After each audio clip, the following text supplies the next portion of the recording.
Basically quants में मैंने जितने भी सेशन लिए हैं सब में मैंने बताया कि आप अगर percentages, profit loss, simple compound interest, थोड़ा बहुत एवरेज पढ़ के जाते हो, है ना, और फिर आप पैसेज बेस्ड सेट्स करते हो तो बहुत इजीली आप सारे क्वेश्चंस को कर सकते हो। ओके, तो this is one of the sets that you can see on my screen. पूरा पैसेज बेस्ड है, क्वांट का क्वेश्चन है, थोड़ा सा टाइम आपको पढ़ने में लगेगा, समझने में लगेगा, and then you can start answering the questions. So the first question here is a package delivery company sorts its packages in the following 10 groups. एक डिलीवरी कंपनी है, उसने फॉलोइंग ग्रुप्स बनाए हुए हैं, 1 से लेके 10 तक हमको ग्रुप्स दिख रहे हैं, और हर एक ग्रुप में लिखा हुआ है वेट का रेंज। जैसे ग्रुप 1 में लिखा है 0.8 kg से 1.2 kg, ग्रुप 2 में लिखा है 1.2 से 1.6, ग्रुप 3 में लिखा है 1.6 से 2.0, सिमिलरली ग्रुप 10 में लिखा है 4.4 से 4.8 kg। ओके, तो ऐसे सॉर्टिंग करी हुई है उस कंपनी ने। Now Rahul is a delivery boy who has 1 parcel from each category in his bag. तो ये एक डिलीवरी बॉय है जिसके पास हर एक ग्रुप में से एक पार्सल होगा, तो दैट मीन्स उसके पास टोटल 10 पार्सल्स होंगे। Fine, and the total wait that he is carrying is 28 kg। तो ये जितना वेट लेके जाएगा टोटल 10 पार्सल्स का वो होगा 28 kg। After delivering 1 parcel P, the average weight of his parcels becomes 2.65 kg. Then Rahul picks up 2 more parcels Q and R. Question हमसे पूछा है to which group did parcel P belong.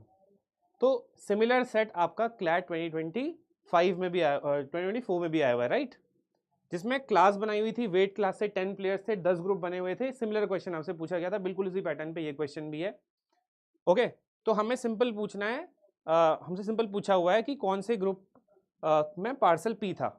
Okay, और आपको option दिए हुए हैं 7, 9, 3, 5। Actually ये क्या है, ये एक एवरेज का क्वेश्चन है, बिकॉज हमें टोटल वेट यहाँ पे दिया हुआ है, राइट। तो अब हम इसको क्वेश्चन को करेंगे कैसे। First of all total parcels कितने लेके जाने हैं, 10, और टोटल वेट कितना होना चाहिए उनका, 28, राइट।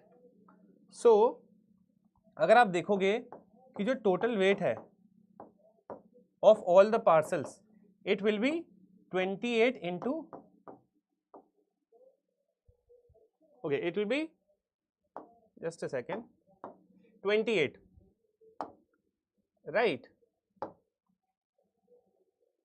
आपको कंडीशन दी हुई है कि अगर एक पार्सल डिलीवर हो जाता है P, अगर वो पार्सल डिलीवर हो गया तो क्या होगा, माइनस होगा टोटल वेट में से, राइट। टोटल वेट आपको 28 दिया हुआ था, तो 28 आपका टोटल वेट था, उसमें से एक पार्सल P डिलीवर हो गया, तो कितना वेट रिमेनिंग है आपके पास, it is this much, 28 minus P।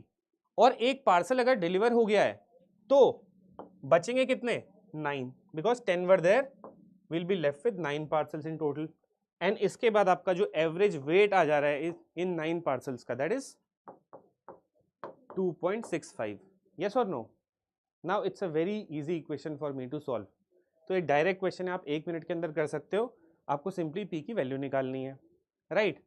Can you find out the value of P? Come on, comment the answer. What do you think will be the answer?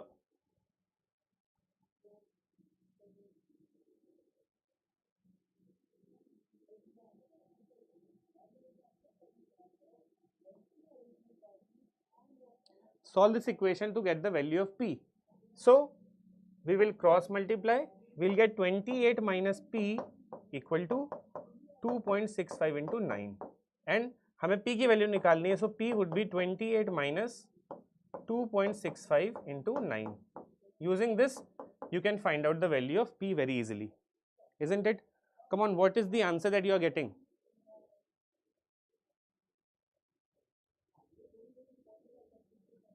The answer that you will finally get will be 4.15, okay, kg. तो हमें क्या पता लग गया है कि P का wait कितना है। What is the weight of parcel P? It is 4.15. 4.15 का जो वेट है वो कौन सी क्लास में आएगा, कौन से ग्रुप में आएगा।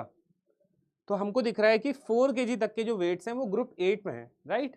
एंड ग्रुप 9 में आएगा 4.1 kg का वेट, बिकॉज ग्रुप 9 में कौन से वेट्स हैं, 4 kg से लेके 4.4 kg तक। तो स्ट्रेट अवे हमारा आंसर क्या हो जाएगा, ग्रुप 9, यानी कि जो पार्सल P है वो ग्रुप 9 को बिलोंग करता है, isn't it? Very correct Alankrita, okay. I think सबको समझ में आया होगा ये प्रॉब्लम। और आपको एक बार क्वेश्चन पढ़ के लगभग ये पता लग जाएगा कि क्वेश्चन में हमसे बार बार क्या पूछा जाएगा। डेफिनेटली हमसे बार बार यही पूछा जाएगा कि कुछ पार्सल्स दिए हैं, कुछ पार्सल्स लिए हैं, राइट? क्लियर? आपको एक कंडीशन एक्स्ट्रा यहाँ पे दी हुई थी, which was then Rahul picks up 2 more parcels Q and R. तो प्रोबेबली इससे रिलेटेड क्वेश्चन हम आगे करेंगे। I think this is clear to everyone. Let's go to the next question. What is the next question? If the average weight of the parcels in Rahul's bag after picking Q and R becomes 2.4 kg, then these 2 parcels can be from the groups. अब अभी अभी आपको P का wait पता लगा है, विच is 4.15, right? अब यहां से आप आगे को समझो कि हमें क्या करना है एग्जैक्टली। सबसे पहले हमसे बोला था कि जो टोटल वेट है हमारे सारे पार्सल्स का, that the delivery boy is carrying, it is 28। तो 28 में से ऑब्वियसली सबसे पहले P डिलीवर हुआ होगा। अगर P डिलीवर हो गया तो उतना ही वेट कम हो जाएगा, that means 4.15 will be reduced. And then this delivery boy is picking up 2 more parcels Q and R, तो दैट मीन्स इसमें ऐड होगा Q का वेट और R का वेट, क्योंकि अब इसका एवरेज जो है वो कितना हो जा रहा है, that is it was given in the question 2.4, तो एवरेज होगा 2.4, लेकिन डिवाइड कितने से करेंगे? अब यहाँ पे नंबर ऑफ पार्सल्स चेंज हो जा रहे हैं। Earlier we had total 10 parcels, एक पार्सल कम हुआ P, देन 2 पार्सल्स ऐड हुए Q एंड R, तो दैट मीन्स नेट हमारे पास कितने पार्सल्स बचेंगे? 11। तो हम डिवाइड करेंगे टोटल वेट को 11 से, जिसके बाद हमारा एवरेज आएगा 2.4। तो this is simple equation formation, okay? यहाँ पे अब आपको कुछ नहीं करना है, Q और R का वेट निकालना है। तो if you solve this, what will you gate? 11 into 2.4 will be 26.4. तो 28 minus 4.15, it will be 23.85, right? Plus Q plus R. This will be equal to how much? 11 into 2.4, that means 26.4. And ये करके आपको क्या मिल जाएगा? Q and R का total weight. एक बार Q and R का total weight हमें मिल गया तो हम बहुत इजीली यहाँ से देख पाएंगे कि वो कौन से ग्रुप को बिलोंग कर सकते हैं। इनफैक्ट और इजी प्रॉब्लम को किया गया है by giving the options, right? तो can you find out what will be the weight of Q and R?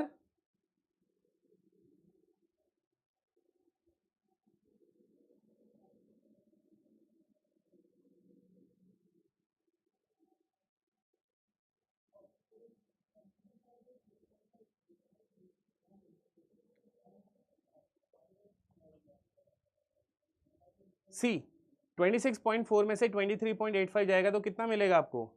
You will get 2.55. yes or no? This will be the total weight of Q and R, isn't it? Very correct अंकृता, okay? अब आपको जब ये पता लग गया कि Q और R का जो टोटल वेट है वो 2.55 है, तो आपको क्या करना है? अब ये चेक करना है कि ये जो पार्सल्स हैं ये कौन से ग्रुप में से हो सकते हैं। आपको पहला ऑप्शन दिया है 1 and 4, तो एक ग्रुप से एक ही पार्सल उठेगा। तो ग्रुप 1 और ग्रुप 4 के पार्सल्स को ऐड करके मैं देखता हूं कि क्या मेरा वेट 2.55 kg बनेगा या नहीं बनेगा। तो अगर मैं ग्रुप 1 और 3 का वेट ऐड करता हूं 1 and 4 according to option A 1 and 4, तो 1 में कहां से कहां तक के वेट हैं? 0.8 से 1.2 एंड ग्रुप 4 में है 2 से 2.4। तो अगर आप ग्रुप 1 और 4 का मिनिमम वेट लोगे तो ग्रुप 1 में मिनिमम वेट है 0.8, ग्रुप 4 का मिनिमम वेट है 2। अगर आप मिनिमम वेट लेते हो, कम से कम वेट लेते हो, जो ग्रुप 1 और 4 से हमको मिल सकता है वो कितना होगा? 2 kg प्लस 0.8 kg यानी कि 2.8। यानी कि अगर हमारा ये parcel Q and R group 1 और 4 से होते तो इनका मिनिमम सम आता 2.8, लेकिन हमको कितना चाहिए? 2.55। इसका मतलब यहाँ तो सबसे छोटे वेट्स लेकर ही सम जो है ज़्यादा आ रहा है Q और R का, है ना? जितना चाहिए 2.55 उससे ज़्यादा आ रहा है 2.8। इसका मतलब ये मेरा आंसर नहीं होगा, राइट? देन 2 and 3, अगर आप 2 and 3 लेते हो तो ग्रुप 2 में सबसे कम वेट क्या है? 1.2। ग्रुप 3 में सबसे कम वेट क्या है? 1.6। यस और no? Let me just erase this. अगर आप सेकेंड ऑप्शन एनालाइज करते हो तो ग्रुप 2 and 3 2 में सबसे कम वेट है 1.2, 3 में सबसे कम वेट है 1.6. Adding the minimum weight in group 2 and 3 I will get 2.8, but again हमें चाहिए 2.55. दैट मीन्स ये भी मेरा आंसर नहीं होगा. ग्रुप 3 and 1, अगर आप 3 and 1 को ऐड करते हो तो ग्रुप 3 का मिनिमम वेट है 1.6 और मैक्सिमम वेट है मिनिमम वेट है ग्रुप 1 में 0.8. तो 1.6 और 0.8 को अगर आप ऐड करते हो यानी कि ग्रुप 1 and 3 का मिनिमम वेट लेते हो, एक वेट ग्रुप 1 से, एक वेट ग्रुप 3 से, छोटा सबसे छोटा 0.8 और 1.6, the sum will be 1.6 plus 0.8, that means 2.4. और 2.4 जो है वो 2.55 से नीचे है. अब अगर मुझे टोटल सम 2.55 बनाना है तो मैं ग्रुप 1 में 0.8 से थोड़ा सा बड़ा वेट ले लूंगा, राइट? या फिर अगर आप इसका मैक्सिमम ले लेते हो ग्रुप 1 का 1.2 और आपको कितना बनाना है 2.55, तो 1.2 को 2.55 बनाने के लिए मुझे चाहिए 1.35. क्या 1.35 का वेट मुझे मिल पाएगा?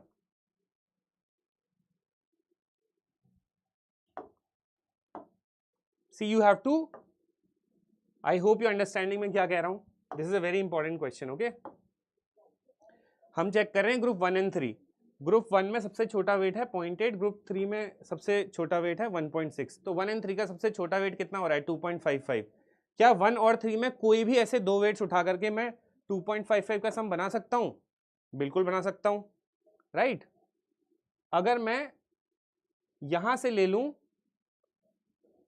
1.2, राइट? अगर मैं यहां से 1.2 ले लूं जो सबसे ज्यादा है और यहां से 1.6 ले लूं तो मेरा कितना बन रहा है 2.8, लेकिन 2.8 ज्यादा है. अगर मैं यहां से ले लूं 0.9, 0.95 ग्रुप 1 से और ग्रुप 3 से मैं ले लूं 1.6, तो ग्रुप 1 का 0.95 हाँ ग्रुप 1 में आएगा. ग्रुप 3 से मैं ले लेता हूं 1.6, तो 1.6 और 0.95 को ऐड करके मैं क्या कर सकता हूं 2.55 का वेट बना सकता हूं. इसीलिए यही मेरा आंसर हो जाएगा. ग्रुप 6 and 7, 6 and 7 में तो बहुत ज्यादा वेट्स हैं, तो that won't be my answer. Yes और no? I hope you are getting this. एक बार खुद से ये सेट आप सॉल्व करना, ये क्वेश्चन पर्टिकुलर आपको बहुत इजीली समझ में आ जाएगा. It is all about plus and minus, to be very honest. उससे ज़्यादा कुछ भी नहीं है सेट के अंदर. Fine, I hope this is clear. Let us go to the next question. अब जब भी आप सेट सॉल्व कर रहे हो, जो भी क्लूज आपको मिडवे मिलते जा रहे हैं, जैसे हमें पी का वेट मिल गया, राइट 4.15, इसको ध्यान में रखिए, नोट करके रखिए ताकि आगे आपके काम आए. Next question. If the average weight of the parcels in Rahul's bag after picking up Q and R becomes 3.2 kg, then what is the total weight of the parcels P, Q, R taken together? अब तो हमारे लिए बहुत easy है. पहले राहुल के bag में कितना वेट था 28, इसमें से P गया तो 4.15 माइनस हुआ, राइट? देन इसमें Q ऐड होगा, देन इसमें R ऐड होगा, and this will be divided by how much. अब Q and R पिकअप करने के बाद और P डिलीवर करने के बाद मेरे बैग में कितने पार्सल्स बचे हैं 11, बिकॉज पहले 10 थे, P डिलीवर हो तो 9 और दो पार्सल्स नए आए Q and R, तो 9 + 2 11. एंड अब मुझे जो एवरेज दिया हुआ है यहाँ पे वो कितना है 3.2, राइट? अब देखिए मुझसे क्वेश्चन में क्या पूछा है. मुझे क्वेश्चन में पूछा है what is the total weight of parcel P, Q, R taken together. तो Q, R का तो मुझे इससे मिल जाएगा एंड P का मुझे ऑलरेडी पता है, इट इज 4.15. तो जो भी Q और R का वेट इस इक्वेशन से आएगा उसको मैं इसके साथ ऐड कर दूंगा P के साथ, and that will B my answer. तो अगर आप इस इक्वेशन को सॉल्व करते हो तो Q + R की वैल्यू आपको मिलेगी how much,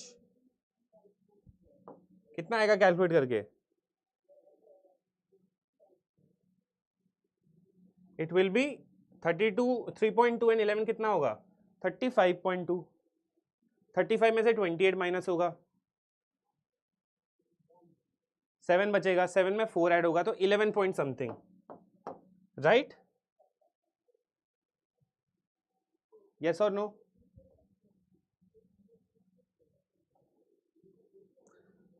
it will come 11.35. अब आपको Q और R का वेट पता है, आपको P का वेट पता है, आप 11.35 और 4.15 को ऐड करो, कितना आएगा? You will gate 15.5, right? 11.35 and 4.15, it will give you a total of 15.5, which is option A, that is your answer. So this is simple equation solving, okay? Very correct, Alankrita. Fine. I think ये question भी आ गया होगा, simple average का question है. But इसमें point क्या है देखिए, बार बार जो एवरेज है वो चेंज किया जा रहा है यहाँ पे, एंड कुछ पार्सल्स डिलीवर हो रहे हैं, कुछ पार्सल्स पिकअप किए जा रहे हैं, इन्हीं का हमें बस ध्यान रखना है। Now let's come to the next question, right, इसका आंसर है A. Fourth is, if the average weight after picking up Q and R becomes 2.9 and one among Q and R is from group 8, then to which group does the other belong? अब ये भी बहुत difficult नहीं है, question same बन रही है, बार बार equation same बन रही है। If the average weight after picking Q and R, तो सबसे पहले मेरे पास कितना वेट था 28, इसमें से माइनस होगा P का weight which is 4.15, then pickup किए जाएंगे Q and R and total packages मेरे पास अभी भी कितने हैं, देखिए कोई नया पार्सल नहीं आया अभी, राइट, तो 11 से ही डिवाइड होगा, लेकिन मेरा एवरेज फिर से चेंज कर दिया कि after if the average weight after picking up Q N R becomes 2.9, तो ये एवरेज कितना हो जाएगा क्यू एन आर पिकअप करने के बाद 2.9, ठीक है। इससे मुझे क्या मिलेगा, क्यू एन आर का वेट मिलेगा, क्यू प्लस आर, राइट। तो 11 इंटू 2.9 इज 31.9, 31.9 में से 28 माइनस होगा, कितना होगा 3.9, 3.9 में अगर आप 4.15 ऐड करोगे तो कितना आएगा 8.05, समथिंग लाइक दैट, यस और नो, तो you will get 8.05, this is the total weight of Q N R. इस इक्वेशन से हमें सीधा सीधा मिल रहा है the total weight of Q N R. अब हमें जो क्वेश्चन का मेन पॉइंट है वो यहाँ पर है, हमें बोला गया है कि क्यू एन आर में से एक जो है वो तो ग्रुप 8 से है पक्का, तो ग्रुप 8 पे ध्यान जाएगा हमारा। ग्रुप 8 में क्या लिखा है कि ग्रुप 8 में जो वेट्स होंगे वो 3.6 से 4 kg तक के होंगे, कोई भी हो सकते हैं।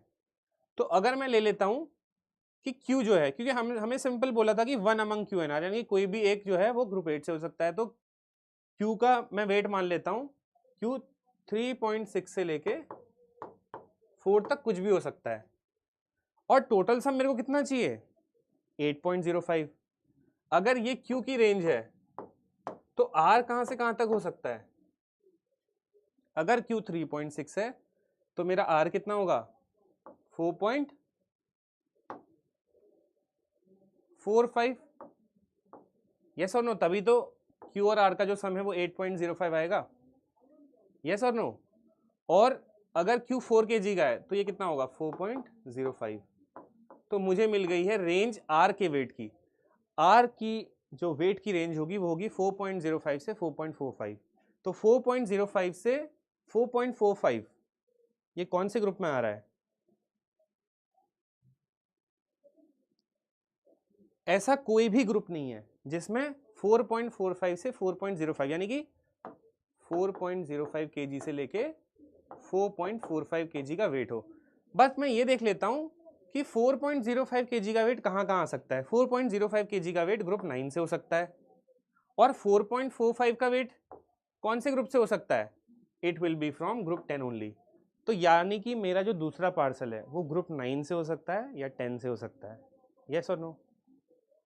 अगर ये पूरी की पूरी रेंज किसी एक ग्रुप के अंदर आ जाती तो मैं वही ग्रुप सिंपल आंसर मेरा हो जाता दैट पर्टिकुलर ग्रुप, बट ये दो ग्रुप में आ सकता है वेट, यस और नो, 4.05 से 4.45, so that means either group 9 and 10 will be my answer, yes और no. Is it clear to everyone? तो this is a very interesting question, right. देखते देखते we have solved 4 questions, right. Let us go to the next one. Next is, after delivering parcel P, Rahul finds that in his bag there is one parcel S with the maximum possible weight and one parcel T with minimum possible weight. What will be the average weight of parcel in his bag after delivering S and T? देखो parcel P तो deliver हो ही रहा है, पहले हमारा total weight दिया हुआ था कि 28 kg है बैग में, देन हमें पता है कि P तो डिलीवर हो ही रहा है, तो 4.15 तो माइनस हो गई। 4.15 कहाँ से आ रहा है, ये P का वेट है, ठीक है, ये सारे क्वेश्चन में लगभग सेम ही यूज हो रहा है, ओके। ये डिलीवर करने के बाद राहुल के बैग में एक पार्सल S है जो मैक्सिमम वेट वाला है, एंड एक और पार्सल है T जिसका मिनिमम वेट पॉसिबल है। What will be the average weight of parcels in his bag after delivering S and T? अब आप एक बात बताइए, अगर P जो था वो ग्रुप 9 से था, यस और नो, ग्रुप 9 से यानी कि एक वेट ऑलरेडी डिलीवर हो चुका है जो है 4.15, ठीक है। अब हमें एक और वेट उठाना है जो कि मिनिमम वेट पॉसिबल होगा। क्या आप मुझे बता सकते हो सबसे छोटा वेट कौन से ग्रुप से आएगा? हर ग्रुप में से एक वेट उठना है, हमें मिनिमम तो इंश्योर करना है कि एक मिनिमम वेट होना चाहिए, एक मैक्सिमम होना चाहिए। तो सबसे छोटा वेट आएगा ग्रुप 1 से, यस और नो? और वो क्या होगा? 0.8। उसको भी डिलीवर करना है हमें, ऑब्वियसली डिलीवर करना है, बिकॉज हमें क्या लिखा हुआ है कि एस और टी मिनिमम मैक्सिमम वेट दोनों को डिलीवर करने के बाद क्या एवरेज होगा। तो टोटल पहले 28 था, पी डिलीवर हो गया, मिनिमम वेट वाला टी डिलीवर हो गया, और मैक्सिमम वेट वाला कौन सा है? कहां से आएगा मैक्सिमम वेट वाला पार्सल? ग्रुप 10 में से आएगा, विच इज 4.8 kg। तो आप क्या करोगे? इसको भी माइनस कर दोगे। अब क्या क्या डिलीवर हो चुका है? 10 पार्सल्स थे इन टोटल, पी डिलीवर हो गया, एस डिलीवर हो गया, टी डिलीवर हो गया। अगर 10 में से 3 पार्सल डिलीवर हो गए तो बचे कितने? 7। एवरेज निकालने के लिए किससे डिवाइड करोगे? 7 से, yes or no? So now you simply have to find out the sum of this and you have to divide it by 7. तो एक बार इसे करके देख लेते हैं। 4.15 और -8 और -4.8 ये ऐड होंगे आपस में, yes or no? तो 0.8 4.8 कितना हुआ? 5.6। 5.6 को इसमें ऐड करो कितना हो जाएगा? 9.75। तो 28 में से 9.75 माइनस होगा, डिवाइड होगा 7 से, राइट? तो 28 में से 9.75 अगर आप माइनस करते हो, व्हाट विल यू गेट? पहले 9 को 10 बनाने के लिए हमें एक 0.25 चाहिए, यस और नो? तो हमारा आ जाएगा 18, राइट? 18.25 divided by 7। अब 18.25 को डिवाइड बाई 7 करोगे तो how much will you get? 7 2 या 14 एंड 0.6, यानी कि option C will be your correct answer. This is easy calculation, this set is easy. We have seen a similar set in previous CLAT papers 2023 या 4 में आया था already. बहुत ज़्यादा difficult नहीं है, बट हाँ लॉजिक अच्छे इसमें यूज़ हो रहे हैं। मिनिमम का लॉजिक, मैक्सिमम का logic, bar bar number of parcels change हो रहा है एवरेज के अंदर, तो आपको घुमाने के लिए ये एक अच्छा सेट है, राइट? कि बच्चा थोड़ी सी गलती करे थिंकिंग में और उसका आंसर गलत हो जाए, बिकॉज आंसर्स देखिए बहुत क्लोज हैं, इजंट इट? आप छोटी मोटी गलती करोगे तो ऑप्शन सी का बी हो जाएगा। I hope you like this set. Set 1 is almost finished, let us see और कोई क्वेश्चन है इसमें? बिल्कुल है। देखिए ये क्वेश्चन क्या है, सारी कंडीशन यहाँ पे बिल्कुल सेम है। Question is in an ordered set of data. Ordered set of data का मतलब हो गया कि जो भी डेटा है, जो भी नंबर आपके पास हैं, ऑर्डर का मतलब उनमें या तो वो इंक्रीजिंग ऑर्डर में होने चाहिए सारे, या तो वो डिक्रीजिंग ऑर्डर में होने चाहिए, ठीक है? The median is the middle value in case of an odd number of observation. Median के बारे में आपको पता ही होगा। मीडियन निकालने के लिए हम क्या करते हैं? जो भी चीजें हमें दी होती हैं, जितना भी डेटा हमें दिया होता है, पहले हम उसे इंक्रीजिंग ऑर्डर में लगाते हैं, राइट? अगर ऑड वैल्यूज जो होती हैं, अगर मेरे पास नंबर ऑफ डेटा या नंबर ऑफ जो जितनी भी चीज़ें मेरे पास हैं, अगर वो ऑड इन नंबर है, तो हमारा मिडिल वैल्यू जो होता है वही मीडियन होता है, राइट? मीडियन का मतलब ही है मिडिल वैल्यू। तो अगर सपोज मेरे पास 5 नंबर है A B C D E, तो इसमें मिडिल वैल्यू कौन सी है? मान लीजिए इंक्रीजिंग ऑर्डर में सारे, है ना? तो C मेरा मीडियन होगा। लेकिन अगर मेरे पास इवन नंबर ऑफ डेटा होता है and it is the average of two middle values in case of an even number of observations. अगर मेरे पास इवन डेटा होता है तो सपोज मेरे पास है A B C D E F, तो मिडिल टू वैल्यूज कौन सी हैं? C और D, यानी कि इनका एवरेज जो होगा वही मीडियन होगा। और अगर ऑड डेटा है तो उसमें मिडिल वन मेरा मीडियन होगा, ऐसा हमें बोला हुआ है। यस और नो? हमें क्या पूछा है? After delivering parcel P which of the following statements will hold true. जब P डिलीवर हो जाएगा, यानी कि 28 मेरा टोटल वेट था, P का वेट था 4.15। अगर P डिलीवर हो गया तो सबसे पहले बताइए कि कितने पार्सल्स बचेंगे। जब P डिलीवर नहीं हुआ होगा तो मेरे पास कितने डेटा होंगे? 10 होगा। We had 10 parcels when P was not delivered, that means we have even data, yes और नो?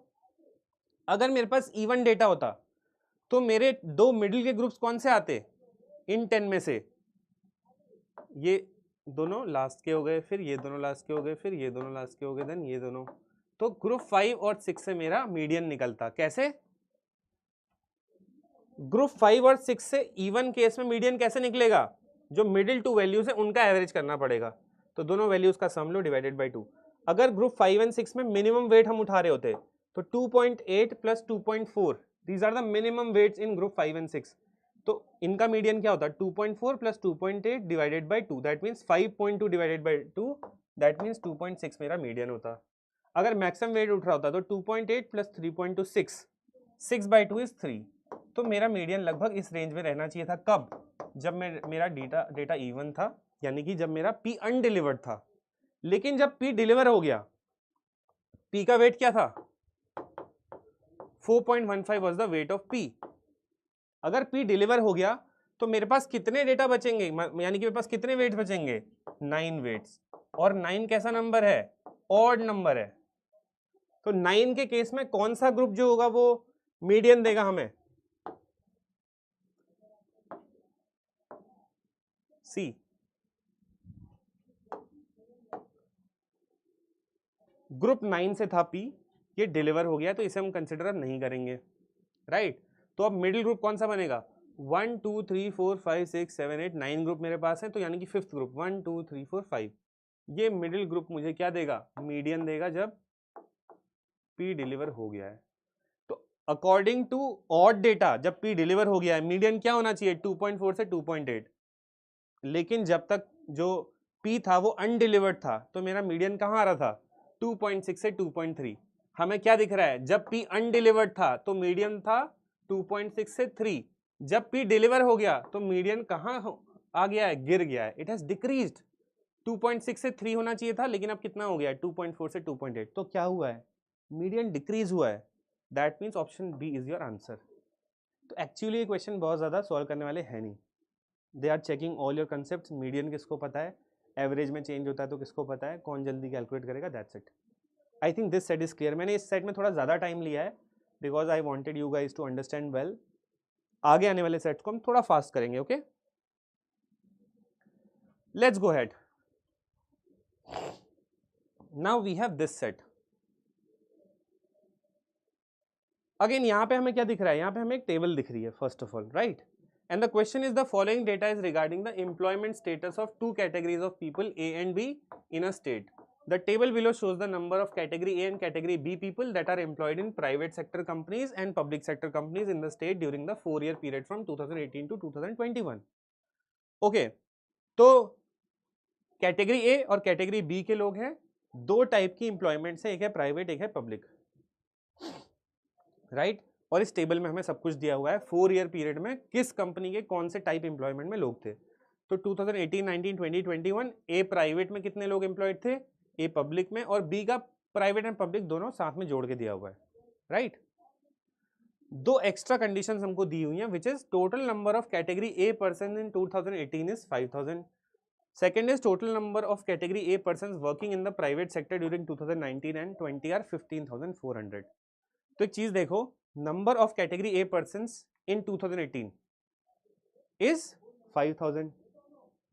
तो 2018 में कैटेगरी A में फोकस करो। 2018 ये रहा कैटेगरी A, यानी कि पूरी कैटेगरी की बात हो रही है, यानी कि इन दोनों को आप ऐड करोगे तो कितना आएगा 15x minus 2y and plus y. This should be equal to how much? It is given 5000. So that means I have an equation 15x minus y equal to 5000. This is my first equation. Next, total number of category A persons working in the private sector during 2019 and 20. तो 19 and 20 में category A को देखो, category A 19 and 20, right, and private sector, ये this total 16x plus 9y plus 9y, this is given equal to 15,400. yes or no? I think this is understood कैसे हमने equations बनाई। हमारी equation बन गई। क्यों मुझे इक्वेशन बनानी पड़ी, बिकॉज इस पूरी टेबल में अननोन चीज़ें हैं एक्स और वाई। जब तक एक्स और वाई नहीं निकलेंगे शायद मेरा आंसर आगे को ना आए। तो सबसे पहले एक्स वाई निकालना हमारा काम है। आपको पता है जब भी हमारे पास दो इक्वेशंस आ जाती हैं, दो वेरिएबल्स आ जाते हैं, we can easily solve both and find out the value of the variables X and Y, right. तो यानी कि अब आपको इन दोनों को सॉल्व करना है और एक्स की वैल्यू निकालनी है और वाई की वैल्यू निकालनी है। अब यहाँ पे है -9y, यहाँ पे है +9y। तो मैं चाहूंगा कि x की वैल्यू अगर मुझे निकालनी है तो मैं दोनों y's को पहले बराबर करूं, इनके कोफिशिएंट को, एंड दोनों इक्वेशंस को ऐड कर दूं। तो पहली इक्वेशन को फटाफट 9 से मल्टीप्लाई कर लो। क्या मिलेगा आपको, you will gate 135x minus 9y, this is 9, okay, 9y equal to 45,000 and 16x plus 9y equal to 15400। अब 9 यहाँ पे है माइनस का, यहाँ पे है प्लस का, यानी कि दोनों इक्वेशंस को अगर मैं ऐड करूंगा तो मेरे 9y वाले जो टर्म्स हैं वो कैंसिल हो जाएंगे, राइट। और जब भी हम दो इक्वेशंस को ऐड करते हैं तो उनका जो LHS होता है लेफ्ट हैंड साइड, वो लेफ्ट हैंड साइड के साथ ही ऐड होता है, और राइट हैंड साइड के साथ ऐड होता है। तो मैं लेफ्ट हैंड वाले सारे टर्म्स को ऐड करूंगा तो 9y प्लस y तो कट जाएंगे, 135 और 16 कितना मिलेगा, 151x मिलेगा, and that should be equal to the RHS। RHS क्या है, 45,000 और 15,400। तो 45,000 और 15,000 को ऐड करके मिलता है 60,000, ये 400 एक्स्ट्रा है, तो यानी कि 60400। अब मुझे x की वैल्यू निकालने में कोई दिक्कत नहीं है, x की value will be 400 from this, yes और नो। 151 से 604 4 टाइम्स जाता है, तो 400। x की वैल्यू 400 आ गई, तो सीधे सीधे आप क्या कर लो, यहाँ पे x की वैल्यू यहाँ पुट करके you can easily find out y। x को अगर आप 400 रखते हो बनेगा 6000, 5000 यहाँ आएगा, 6000 माइनस 5000 1000, y की वैल्यू विल बी 1000। तो x इज 400, y इज 1000। जैसे ये मिलता है we'll straight away put up the values here, okay, let's put the values here। तो 15x यानी कि 15 इंटू 4 6000 माइनस 2000, इसकी वैल्यू कितनी हो जाएगी,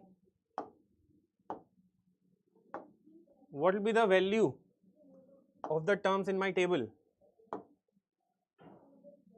6000 minus 2000, that means ये हो जाएगा 4000।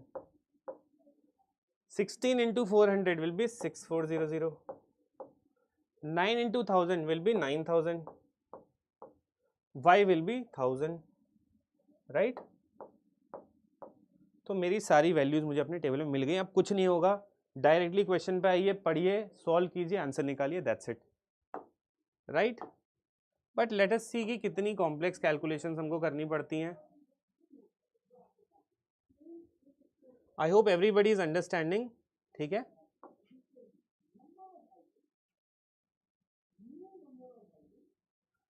Now let us come to the questions. Question समझना कई बार हमारे ज्यादा इंपॉर्टेंट होता है, इजंट इट। समझ में आ रहा है सबको?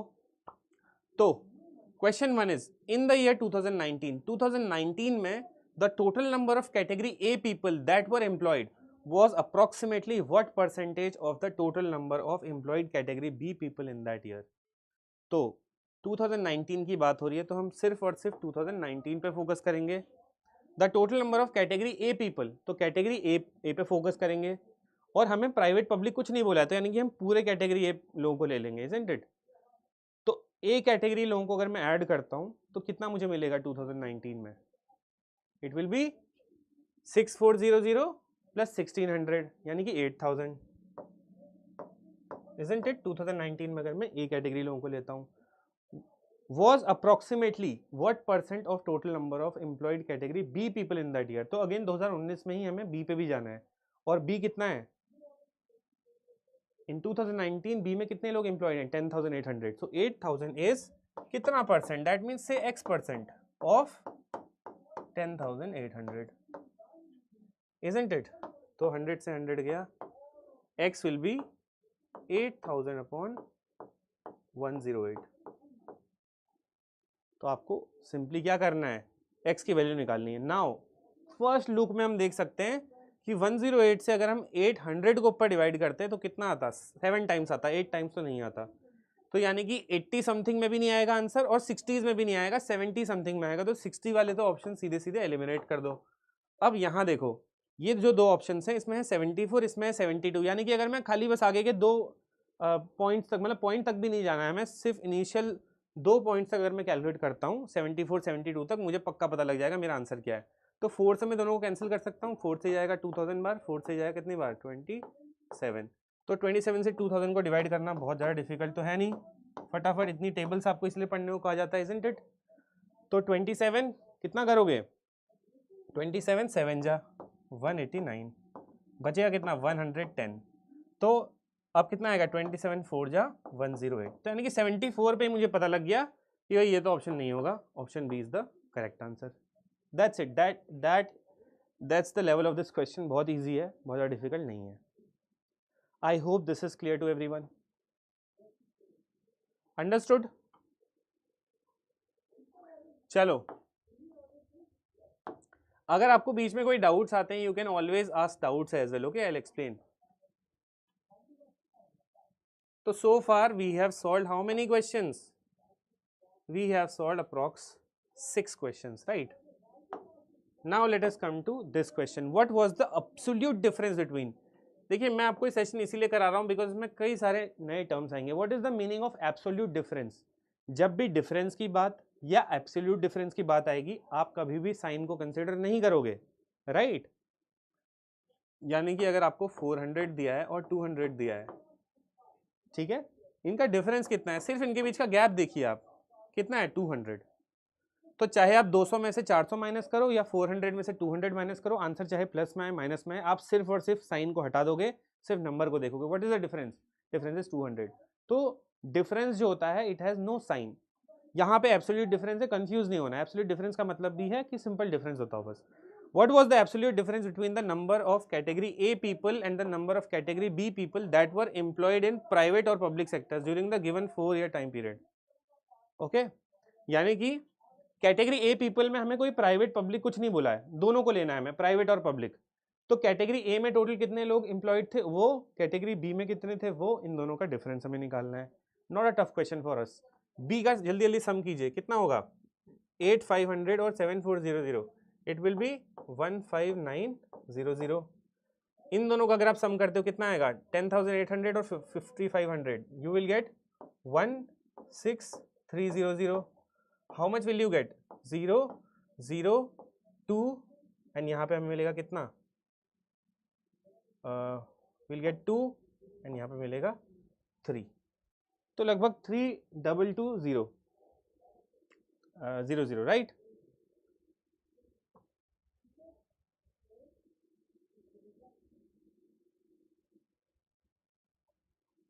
एंड ये हो गया हमारे बी का सम, है ना, क्योंकि पूरे 4 ईयर टाइम पीरियड का होता है, मैंने सबका ऐड कर दिया है.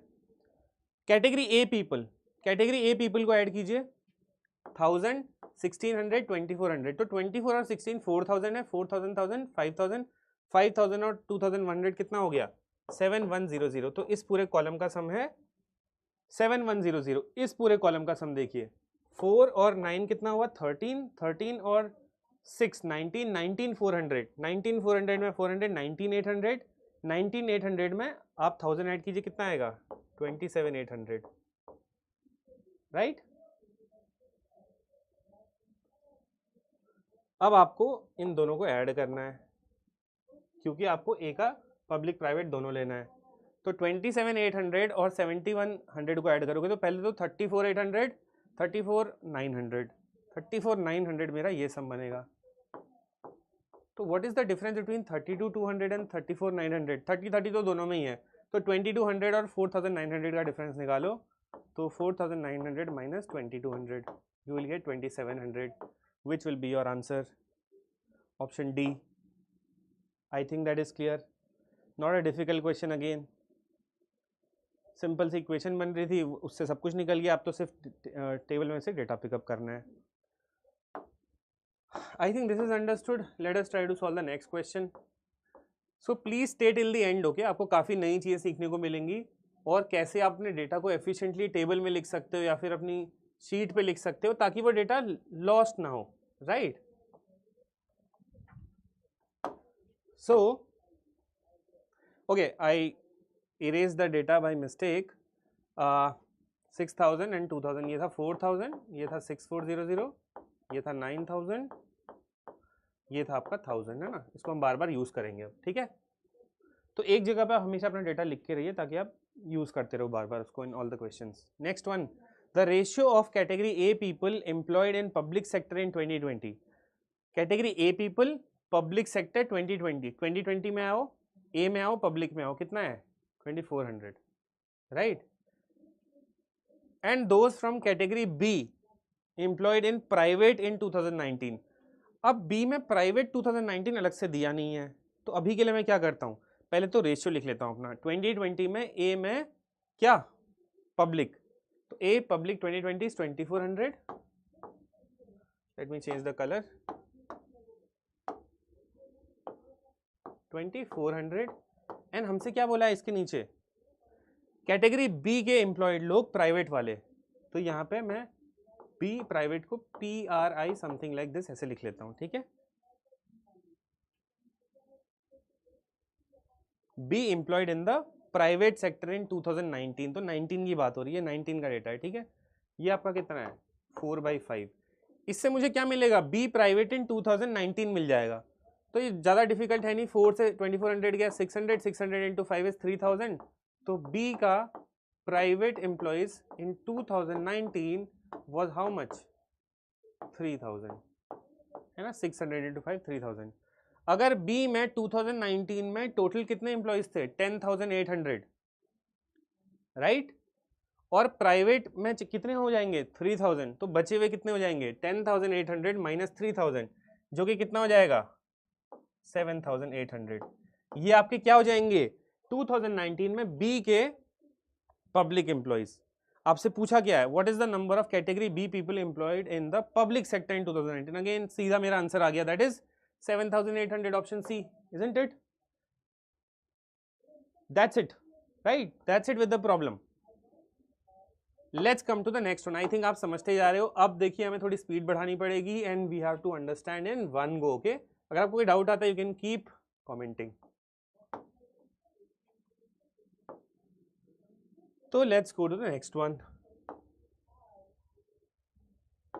Next one is average number of category A people employed during 2020 and 2022 is 6800. तो कैटेगरी ए पीपल जो 2020 और 2022 में एम्प्लॉयड थे उनका एवरेज कितना है? 6800। अब आप बोलोगे 2022 का डेटा कहाँ से आ गया है? तो 2021 तक ही दिया हुआ था, तो कोई बात नहीं, देखते हैं आगे निकाल करके। पहले अपनी इक्वेशन बना लेते हैं। ए और कैटेगरी ए लिखा है, यानी कि कोई हमें दिया नहीं हुआ है प्राइवेट और पब्लिक। 2020 में कितने कैटेगरी ए के लोग हैं? This was how much? This was 9,000, right. ये 9,000 होगा मेरा, बिकॉज वाई की वैल्यू थी 1000। तो 2020 में ए प्राइवेट में 9,000 लोग हैं और पब्लिक में 2400 है, दोनों ऐड हो जाएंगे, कितना हो जाएगा? 11,400। तो 11,400 is the number of people in A in 2020 and 2022 का मेरे को पता नहीं है, तो 2022 वाला जो है ये डेटा, इसको मैं x मान लेता हूँ अभी के लिए, ओके। तो दैट इज x। इनका एवरेज कितना है? यानी कि डिवाइडेड बाय 2 होगा, क्योंकि दो क्वांटिटीज लिखी जा रही, तो उनका एवरेज डिवाइडेड बाय 2, ये आपका होना चाहिए 6800। तो x की वैल्यू आप इजीली निकाल सकते हो। 6800 इंटू 2 विल बी 13,600। तो 13,600 एंड उसमें से माइनस होगा 11,400। What will you gate? You will gate 2,200। तो यानी कि 2022 में ए के कितने लोग थे एम्प्लॉयड? It is 2,200। यस और नो? अब हमसे क्या बोला है? 80% of all the employed category A and B people in 2022 are from category B. अब जो 2200 में जो भी टोटल नंबर ऑफ लोग हैं, right, 80% of all the employed category A and category B people in 2022। अब मुझे कैटेगरी ए पीपल का तो पता है 2022 में, लेकिन बी का नहीं पता है, ठीक है। तो ए का मेरे को पता है 2200 है, बी का मैं मान लेता हूँ वाई है। कैटेगरी बी पीपल जो 2022 में एम्प्लॉयड थे वो ये हैं। तो ये टोटल नंबर ऑफ पीपल हो गया मेरा of category A and be employed in 2022। इसका 80% जो था वो कैटेगरी बी से है, ठीक है। तो 80% of all employed category A and B people in 2022 are from category B. Category B का मेरे को पता है, अच्छा कैटेगरी बी का आई डोंट नो। तो इसका सबसे पहले मुझे total number of people who are employed in 2022 इसका 80% लेना पड़ेगा। किसी भी चीज़ का 80% अगर आपको निकालना है फटाफट, आप उसको 0.8 से मल्टीप्लाई कर दो। यस और नो? ये तो सब आपको पता ही होगा, है ना। बिकॉज देखिए आप किसी चीज़ का 40 का अगर 80% निकालोगे तो आप करते क्या हो? 40 को 80/100 से मल्टीप्लाई करते हो।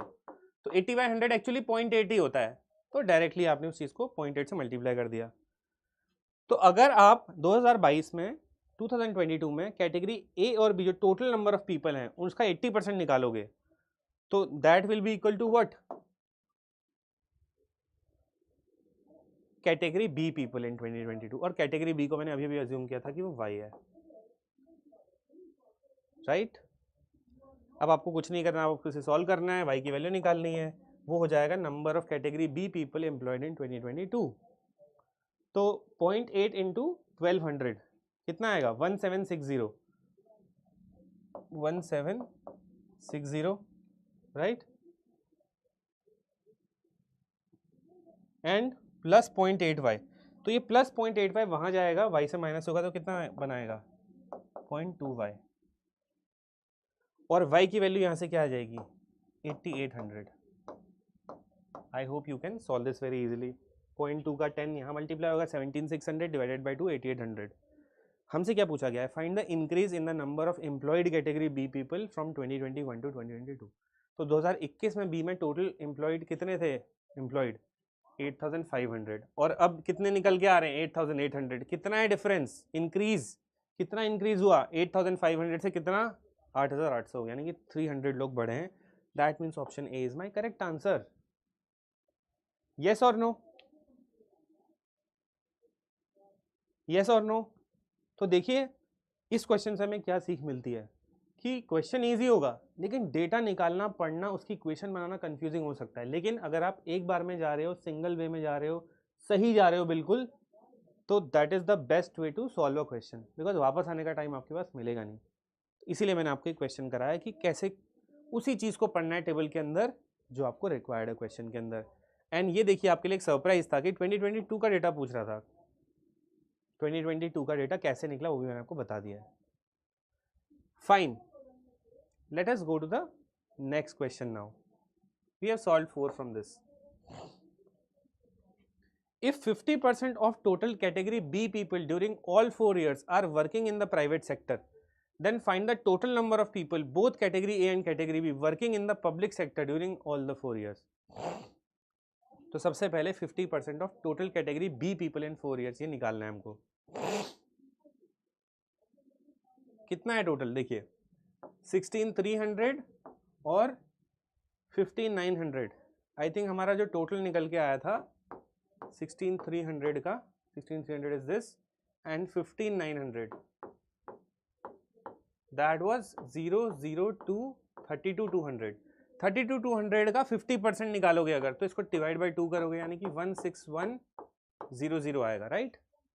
This is the total number of category B people in private sector. तो ये क्या है, ये है B private in all 4 years, ठीक है।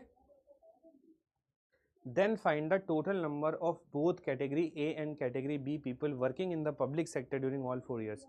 अगर 50% लोग बी के इन चारों साल में प्राइवेट में काम कर रहे हैं तो बाकी 50% कहाँ कर रहे होंगे, ऑब्वियसली वो आपका पब्लिक में कर रहे होंगे। तो पब्लिक का भी जो नंबर हो जाएगा बी का इन all 4 years it will be the same. तो यहाँ पे मैं लिख देता हूँ बी पब्लिक, ओके। तो बी का पब्लिक मेरे को पता लग गया, ए का पब्लिक निकालना बहुत इजी है, just add all of these, और ये मेरा 1000 है वाई का वैल्यू, इजंट इट। तो 4000, 5000, 7100 है ना, तो 7100 को इसमें ऐड कर दो, you will get 23200 which is option D, and that is my answer, right. तो this is the solution to this particular question. तो it is all about percentages, question बनाना, इक्वेशन को सॉल्व करना, राइट। आपका जो question है उसको पढ़ के कौन सा डेटा पिकअप करना है, वही आपकी जो स्पीड है उसको इंक्रीज करेगा। Let us go to the next question now, we are about to solve this set as well, okay. Okay, that set is gone, set 3 is here, we are left with 2 more sets. I request you to stay till the end, okay। आपके 5 set आपको अलग से practice नहीं करने पड़ेंगे, आपने 2 already solve कर लिए हैं, 3 और सॉल्व करते हैं, that will be enough for the day, okay। So an Indian company having its registered office at Gurugram is engaged in manufacturing of consumer goods at Noida.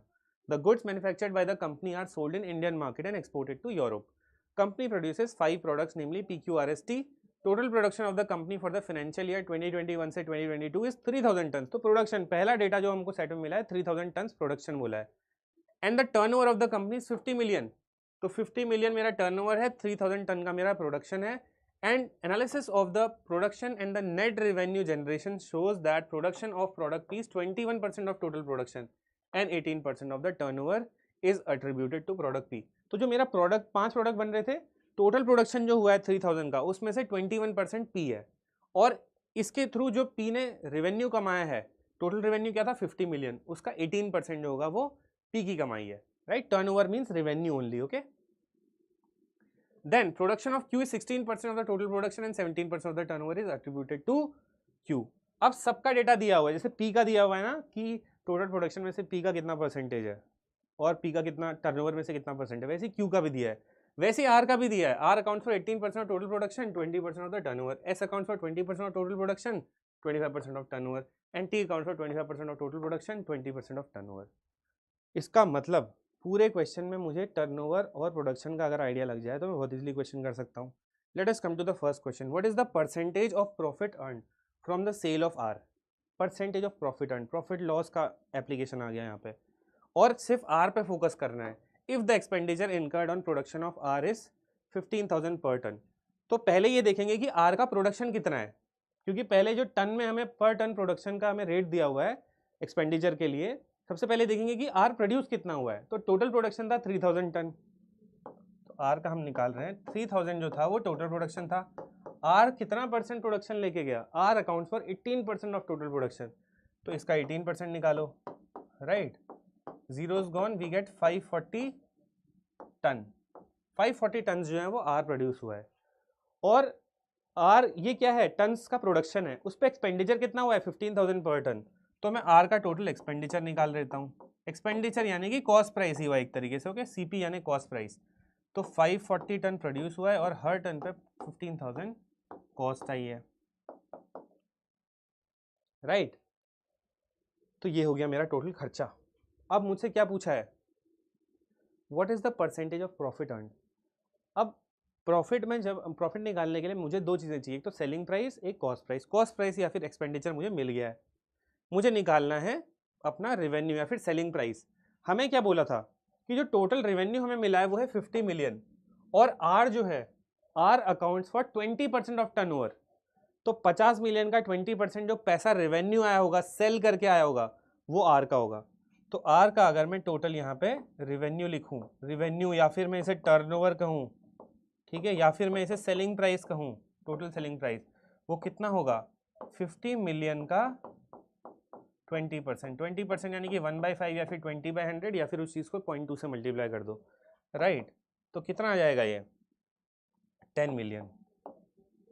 तो यानी कि 10 मिलियन हमारी कमाई हुई है, सेलिंग प्राइस से मिला है। खर्चा हमारा इतना हुआ है 540 इंटू 15,000। तो सबसे पहले मैं काम करता हूँ, 54 और 15 को अलग कर लेता हूँ, और 10 की पावर 1 2 3 4 इसको अलग कर लेता हूँ। ऐसा मैंने ये इसलिए किया ताकि मुझे अपना एक्सपेंडिचर भी मिलियन में मिल जाए, तो मेरे लिए कंपेयर करना बहुत ईजी होगा, right.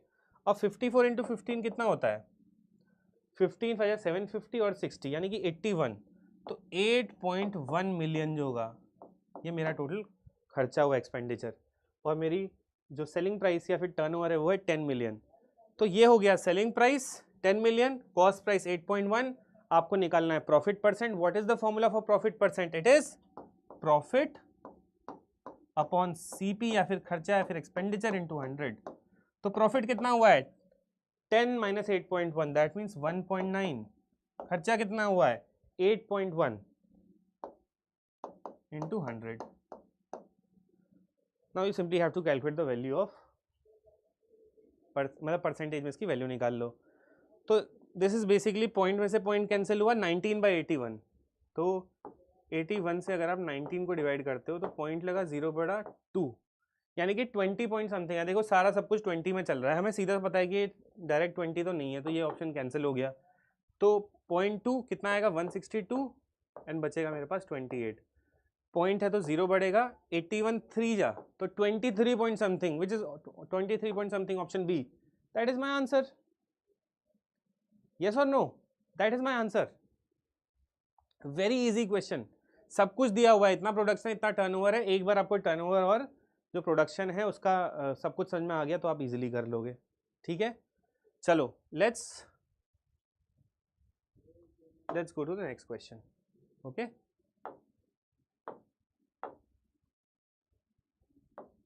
Next is which product has the highest selling price per ton.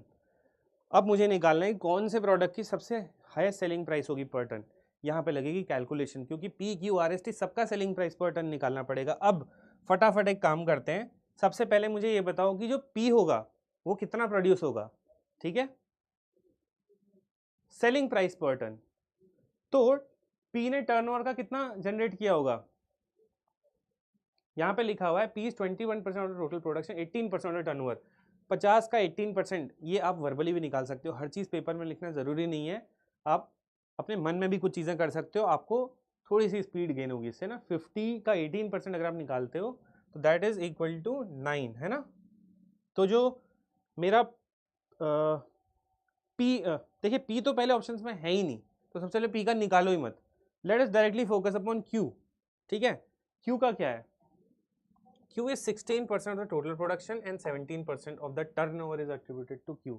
तो 50 मिलियन का 17% अगर आप निकालोगे तो 8.5 मिलियन, ये क्या है, सेलिंग प्राइस, क्योंकि टर्नओवर का मतलब सेलिंग प्राइस ही है, तो ये है total selling price of Q। और Q कितना टन प्रोड्यूस हुआ ये भी निकालना पड़ेगा, तो Q 16% है टोटल का, यानी कि 3000 का 16% is 480।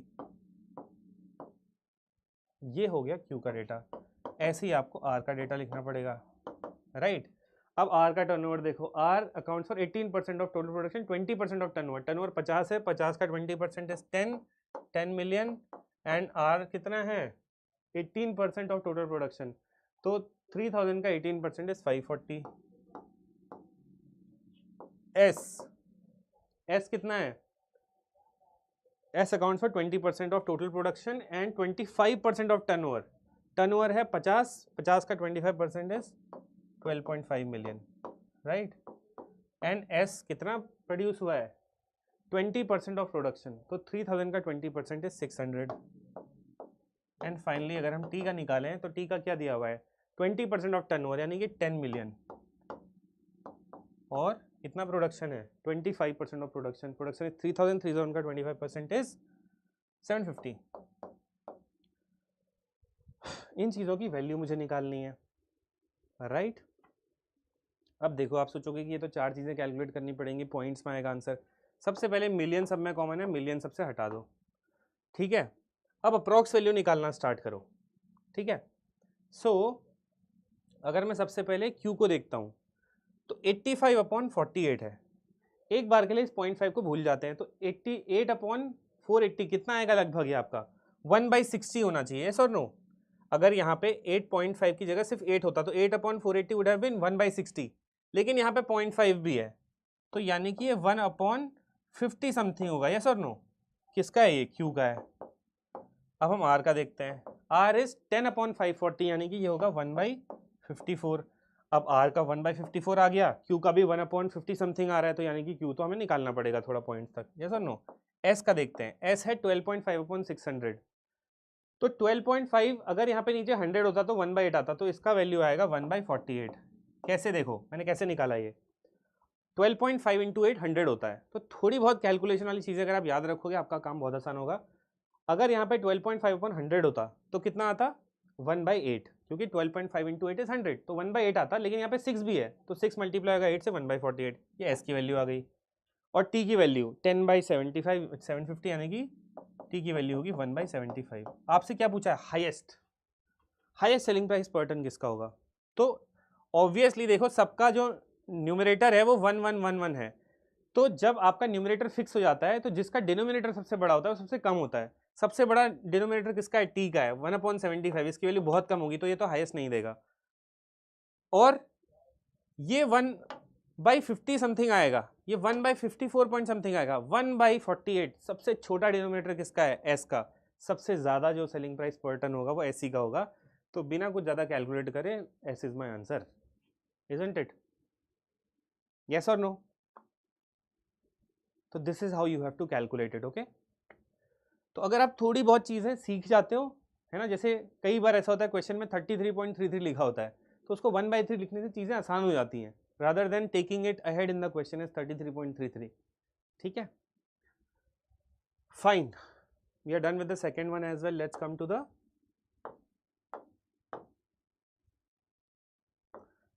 third question. How much loss is incurred to the company if the expenditure on production of tea was 20,000 per ton?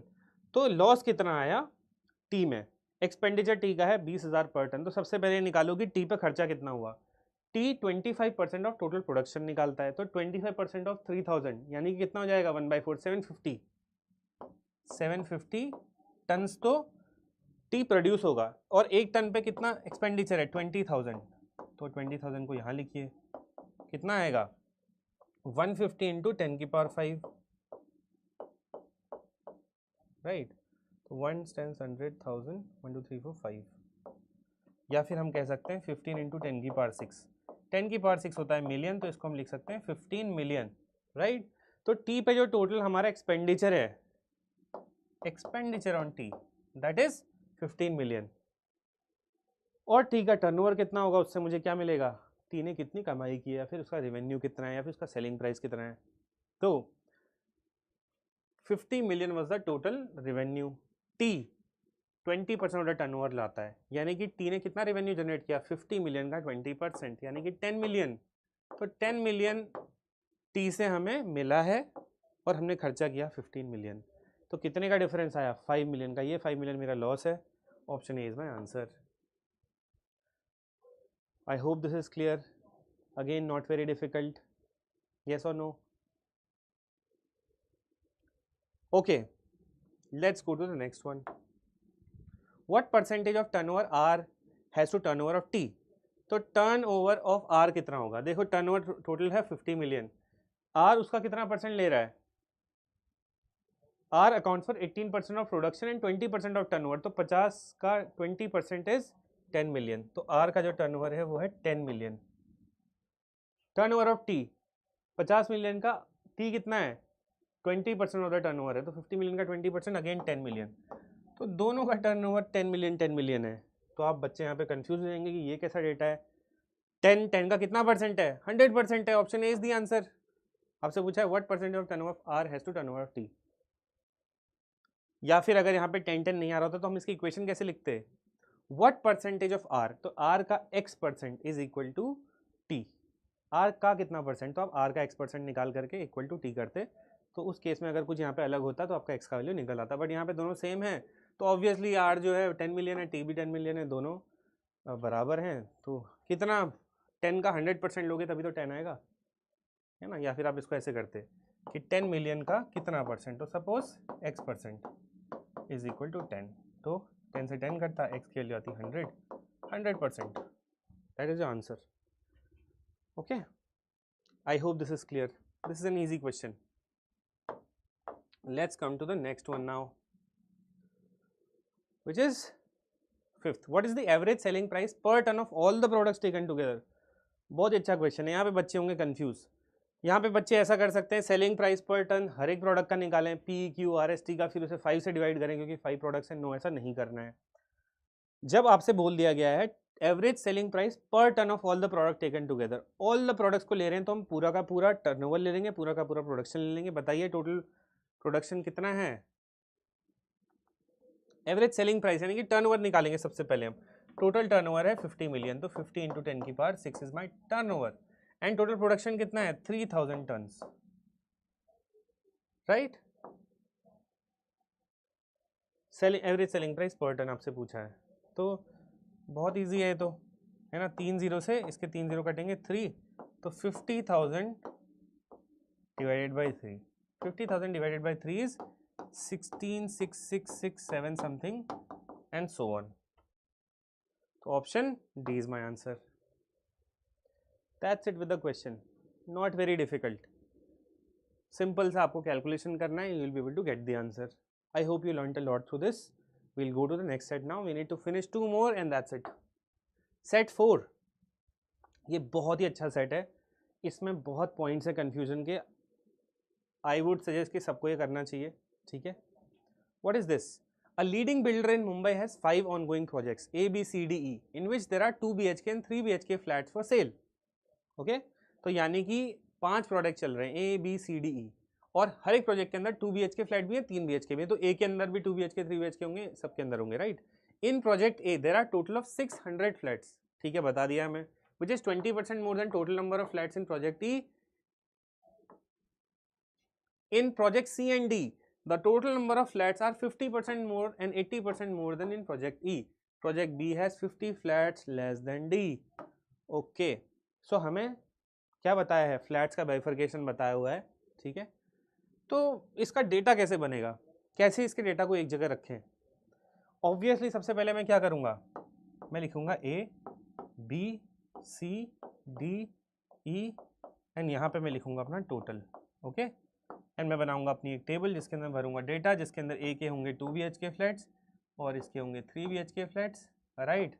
And I will keep filling this table according to whatever I calculate in the question. That's it. ऐसा अपना एक table बना लूँगा मैं. ठीक है, और यहाँ पे भी मैं टोटल लिख लूँगा कि ए में टोटल कितने फ्लैट है.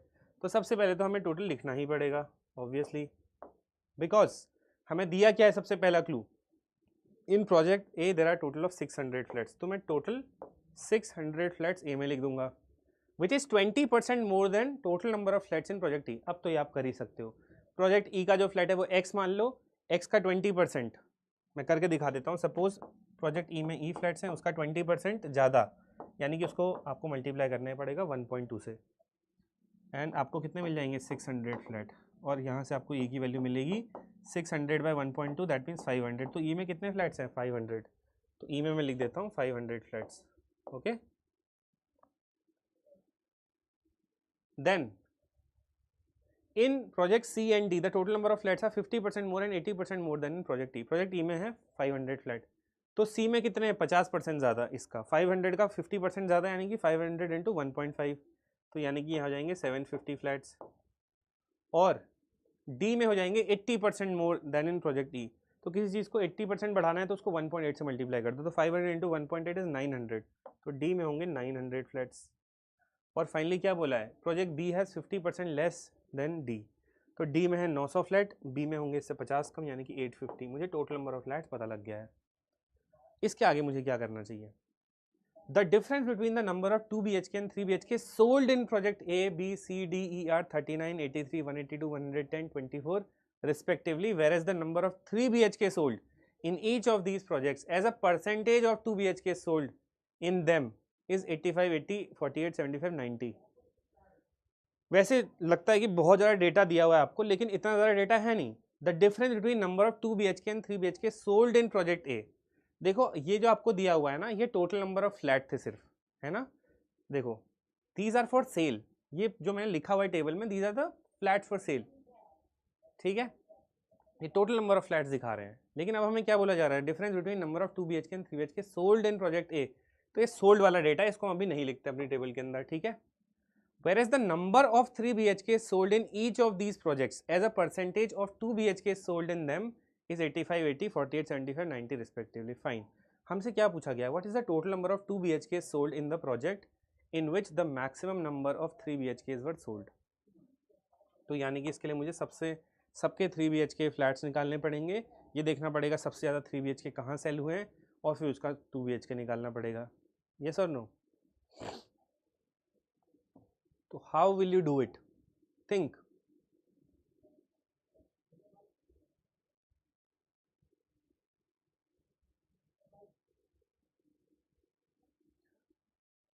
How will you do this question?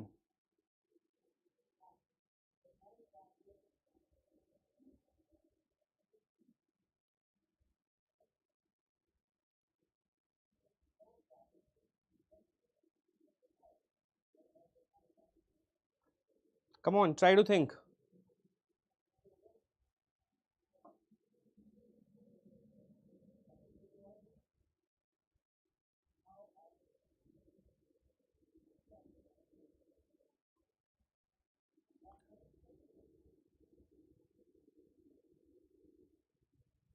देखो हमें दिया है सोल्ड का नंबर ना, यहाँ पे जो सोल्ड का डेटा दिया हुआ है, तो difference between the number of 3 BHKs and 2 BHK and 3 BHK sold in project ABCD are this. तो जितना 2 BHK सोल्ड होगा 3 BHK सोल्ड होगा उसका डिफरेंस कितना आएगा, ए में 39 आएगा। तो मैं यहाँ पे 39 लिख देता हूँ कि in the middle I am just writing the number जो कि डिफरेंस है सोल्ड फ्लैट्स का 2 BHK 3 BHK का। यहाँ पे कितना है बी में है 83, तो आई विल राइट 83 हियर। यहाँ पे कितना है 182 सी में, तो 182। देन 110 डी में है, तो 110 में यहाँ पे लिख देता हूँ। और ई में है 24, 24 इन ई, राइट।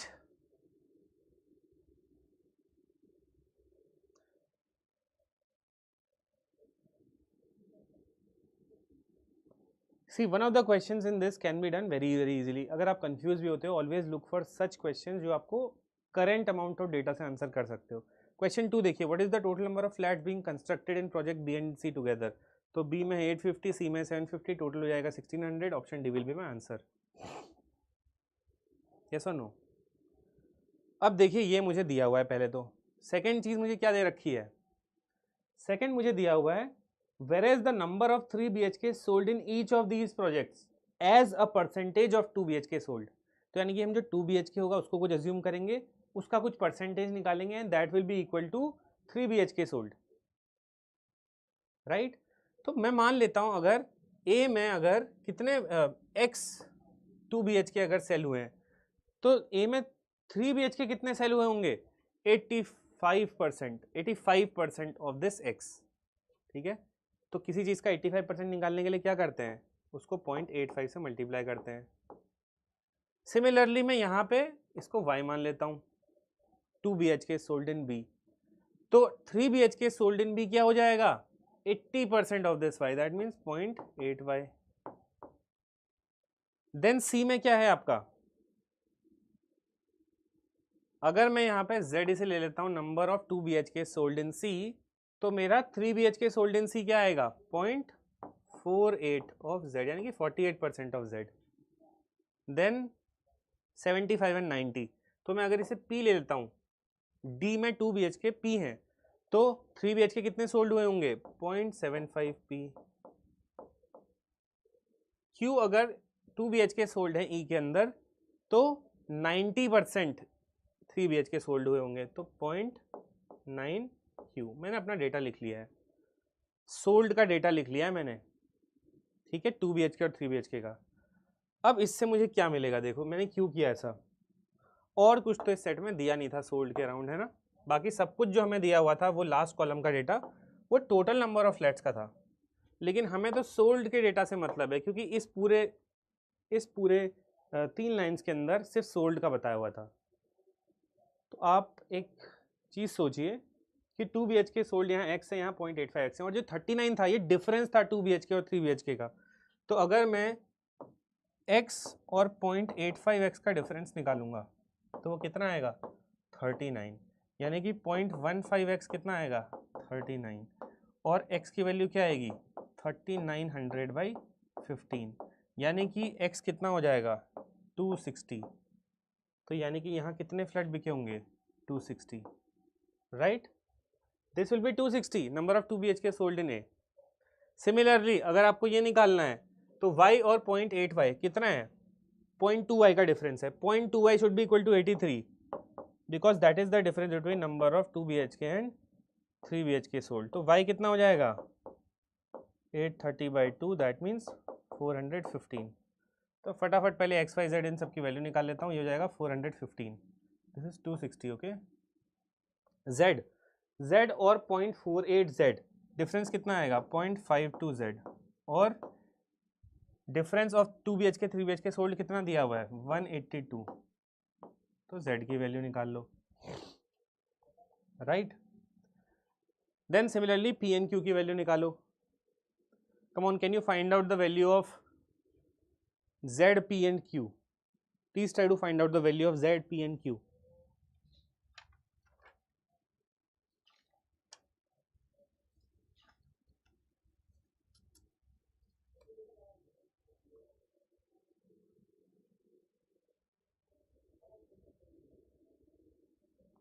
तो अगर आप ये कैलकुलेट करते हो ये कितना आएगा, 18200/52, तो 52 3 जा कितना होगा 156, 26 बचेगा, फिर आप 5 करोगे, फिर आप 0 करो, तो अप्रॉक्सीमेटली 350।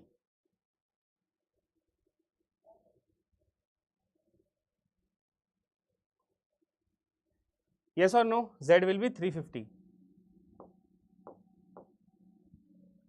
एंड सिमिलरली आप p और q की वैल्यू निकालो। ओके, तो p की वैल्यू क्या आएगी देखो,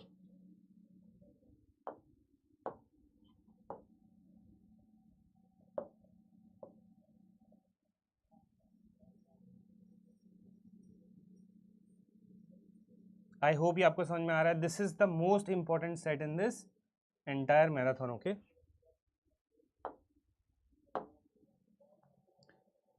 P एंड 0.75 P डिफरेंस कितना होगा 0.25 P। मैंने 0.25 P क्यों लिखा, क्योंकि हमें डिफरेंस दिया हुआ है 110 which is the difference in number of 2 BHK and 3 BHK, right.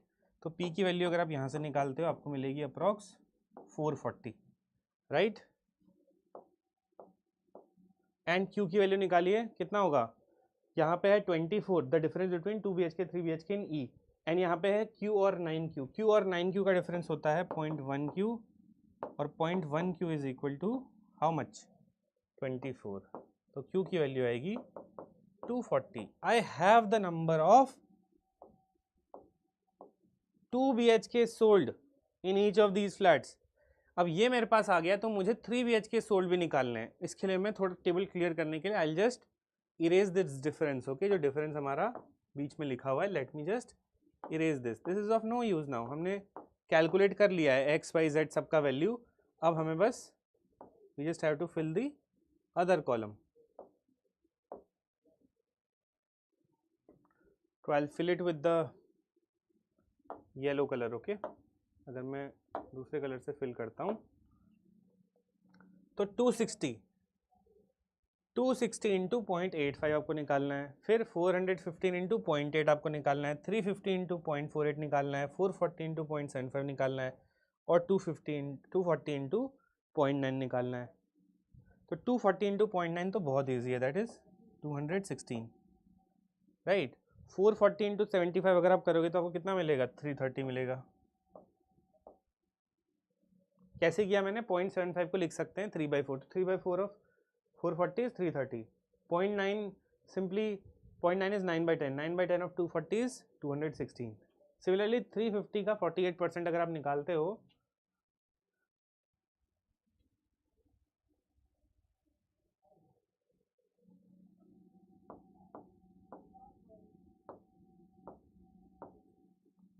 तो I will be getting 450 into 0.8 as 332, right, and 350 into 0.48 it will be 168।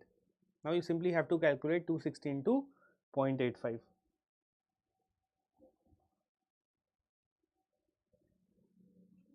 which will be 221 approx। okay, इतना ही आपका आएगा कैलकुलेट करके।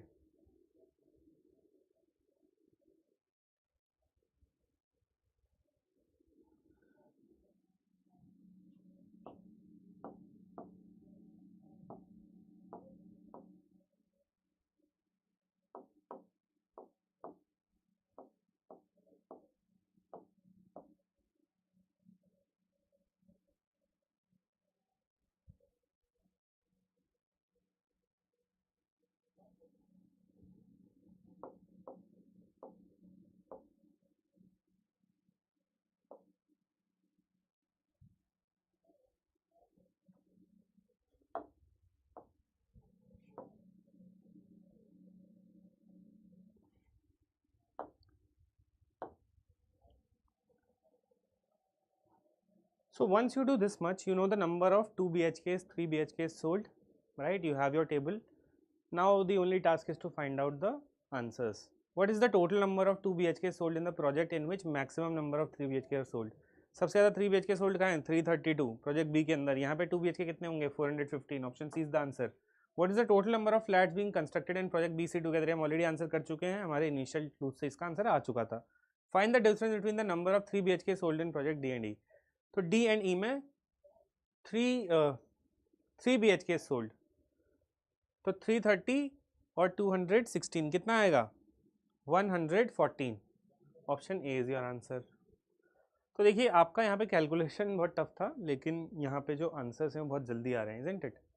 3 questions are done. Let's go to the next question, which says the number of 2 BHK sold in project B is approximately what percentage more than the number of 2 BHK sold in project A। बहुत easy है, project B का 2 BHK निकालो, project A का 2 BHK निकालो and you can calculate your answer। approximately option B आपका answer आएगा। You can do this by yourself using the table, okay? Data mentioned is here, यहाँ से उठाओ and then you can simply find out the answer, okay? What is the total number of flats left unsold in all the 5 projects together? देखिए ये बहुत अच्छा question है। What is the total number of flats left unsold? अब आप सोचोगे unsold कहाँ से आया। देखो आपको जो प्रोजेक्ट में फ्लैट्स दिए हुए थे लास्ट कॉलम में वो टोटल फ्लैट्स थे, तो आप सोल्ड फ्लैट्स का जो डेटा है वो इन कॉलम्स में लिख रहे हो और ये टोटल फ्लैट्स जो बन रहे थे उनका डेटा है। तो 26221 ये जो टोटल होगा ये सोल्ड फ्लैट्स हैं, तो 600 में से आप इनका टोटल माइनस करोगे, आपको अनसोल्ड फ्लैट्स ए में मिल जाएंगे।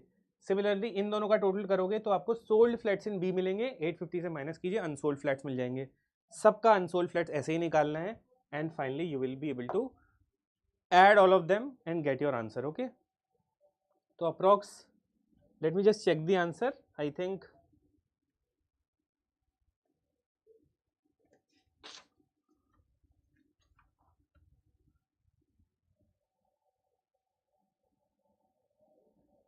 $728 will be your answer, okay? Process I have explained, okay? You just have one more set to do, ठीक है? इसके बाद we'll wrap up. Next is what is the ratio of number of 3 BHK sold and the number of flats left respectively in project C? Left unsold, okay? तो left unsold आपको निकालना आता है, number of 3 BHK sold आपको किसका निकालना है, project C का। सब कुछ टेबल में लिखा हुआ है। I hope you can solve this question and answer to this question will be option A. Okay, if you calculate it, you can do it by yourself. Let's go to the last question for the day, which is this question, okay? So what is this question? Study the given information carefully and answer the questions. 3 companies, namely GHK, and they sold 2 different type of cars, hatchback and sedan. Okay, तो GHK है, hatchback और sedan बेचती हैं. The number of hatchback cars sold by company G is 33.33% of the number of sedan cars sold by company H. आ गया 33.33, जहाँ भी 33.33 दिखे इसको 1/3 बोल लो, 1/3 बोल लो, ठीक है? The number of hatchback cars sold by company H is 62 more than number of sedan cars sold by it. The ratio of number of hatchback cars sold by company H and K is 2:1 respectively. The total number of hatchback cars sold by all 3 companies is 247 and total number of sedan cars sold by all the companies is 231. Again जैसे पिछले question में हमने data बनाया अपना, है ना, क्योंकि 3 companies हैं और 2 टाइप की कार्स बेचती हैं, तो late me just right G H K as my 3 companies. The type of cars they are selling, I will write them here, hatchback, and here I'll write sedan. Okay, अब मैं अपना data यहाँ पे fill करूँगा. What is the data? Hatchback and sedan. The number of hatchback cars sold by company G, ठीक है, company G ने जो हैचबैक कार बेची हैं, the number of hatchback cars sold by company G is 33.33% of number of sedan cars sold by company H. तो जो sedan by company H ने बेची होंगी उसका 1/3 करना है. अब किसी चीज़ का 1/3 करोगे और उसको X ले लोगे, सपोज आप sedan by H को X ले लोगे, तो आपका हैचबैक का आंसर का जो नंबर आएगा कितना आएगा 33.33, यानी 1/3 ऑफ X, यानी कि आपको यहाँ X/3 लिखना पड़ेगा. तो X/3 इज फ्रैक्शन, फ्रैक्शन को अगर आप क्वेश्चंस में लाओगे कॉम्प्लेक्स होती है कैलकुलेशन आपकी, है ना, इसलिए मैं सेडान बाई कंपनी H को 3x ले लेता हूँ, ताकि 3x का जब मैं 1/3 करूँ तो मुझे x मिले, जो कि है हैचबैक बाई G, है ना. The number of hatchback sold by G is 1/3 of number of sedan sold by H. Sedan sold by H 3x है, उसका 1/3 हैचबैक हो गया G का. That's it. Number of hatchback sold by H okay is 62 more than number of sedan sold by it. तो sedan उसने 3x बेची, तो ये कितनी होंगी, इससे 62 ज़्यादा, 3x + 62, right. Next, the ratio of number of hatchback sold by company H and K. H और K का जो हैचबैक है उसका जो रेशियो है वो 2:1 है. और क्या K का डेटा हमें कहीं पे दिया हुआ है, कहीं नहीं दिया हुआ है, राइट.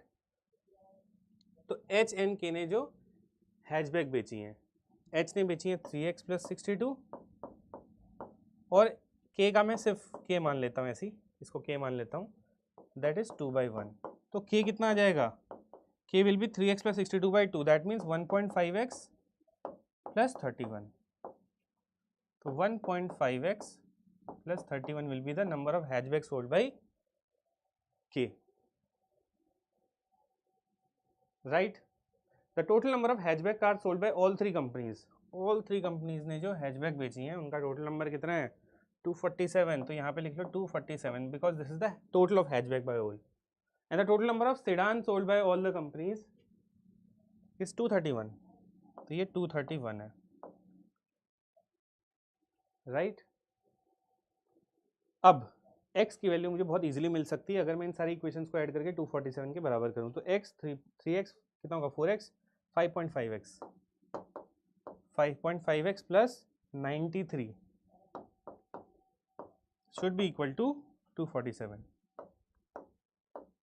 तो 5.5x इक्वल टू 247 में से 93 जाएगा कितना होगा 4 एंड 154। अब यहाँ पे आप x की वैल्यू निकालिए, कितना आएगा 55 टू जा 110, 44 बचेगा, 55 8 जा 44 यानी कि 28। x की वैल्यू आ गई 28। x की वैल्यू 28 आते ही यहाँ पे लिखिए 28, यहाँ पे लिखिए 28 into 3 84, 84 plus 62 is 146। 1.5 into 28 it is 21, 21 plus 31 52, right. तो 28 और 146 कितना हो गया 174, 174 और 52 216 मेरी टोटल हैचबैक कार्स। अब ये यहाँ पे भी सोल्ड का डेटा चल रहा है तो डेफिनेटली अनसोल्ड भी कहीं ना कहीं पे आएगा। We are about to wrap up the set, okay please stay there for few more minutes and we are going to solve this question, okay we are very close to the finish. अब क्या है देखो यहाँ पर जितना data हमें question में दिया था हम सारा रख चुके हैं। अब if the number of hatchback car sold by company G, hatchback by G is 70% of total number of cars hatchback plus sedan sold by company G, find the number of sedan cars sold by company K, okay। तो number of hatchback cars sold by company G कितना है, company जी ने hatchback cars कितनी बेची हैं 28। तो this 28 is 70% of, किसी चीज का 70% निकालना है तो 0.7 से मल्टीप्लाई करेंगे, किस चीज को करेंगे of total number of cars hatchback plus sedan sold by G. तो hatchback plus sedan by G, अब आपको हैचबैक तो पता है 28 लेकिन सेडान नहीं पता, तो सेडान को मैं m मान लेता हूँ कुछ, ओके। तो मुझे डायरेक्टली m का वैल्यू पता लग जाएगा, वो मैं अपने यहाँ रख दूंगा।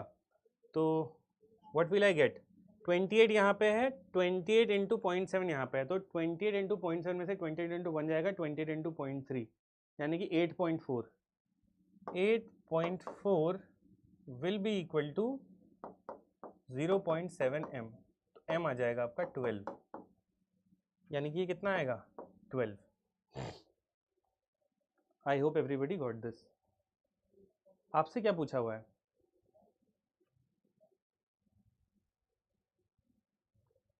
आपसे पूछा हुआ है find the number of sedan car sold by company K, okay sedan by company K. आपको 12 पता है, जी के पास है सेडान, एक्स की वैल्यू 28 आई थी तो 84 यहाँ पे आ जाएगा। तो 84 सेडान एच ने बेची हैं, टोटल नंबर ऑफ सेडान जो है वो 231 बिकी हैं, तो आपको के का मिल जाएगा 84 प्लस 12 96। 231 में से 96 माइनस करो, 231 में से यू जस्ट डिडक्ट 96 5 एंड ये 155।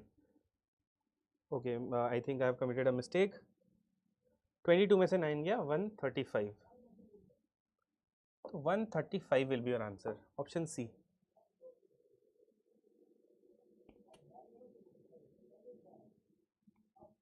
Hatchback value for K is not right,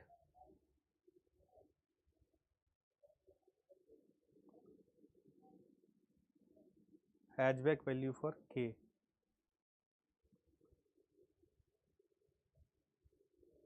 Okay, I think I have committed a mistake over here. 1.5 into 28 is 42. 42 plus 31 is 73. Okay, got it. Corrected. Okay, thank you so much. I think I wrote this by mistake. This will be 73. Okay, now I'll just remove all the x's. Thank you so much. So that means you are attentive as well, right? Very good. 73 आ जाएगा. So does it affect my question in any way? It doesn't, right? Because हमें निकालना था 28 equal to 0.78 of 28 plus x. Does not affect my question in any way. So I think solution to the question, this first question is clear, right?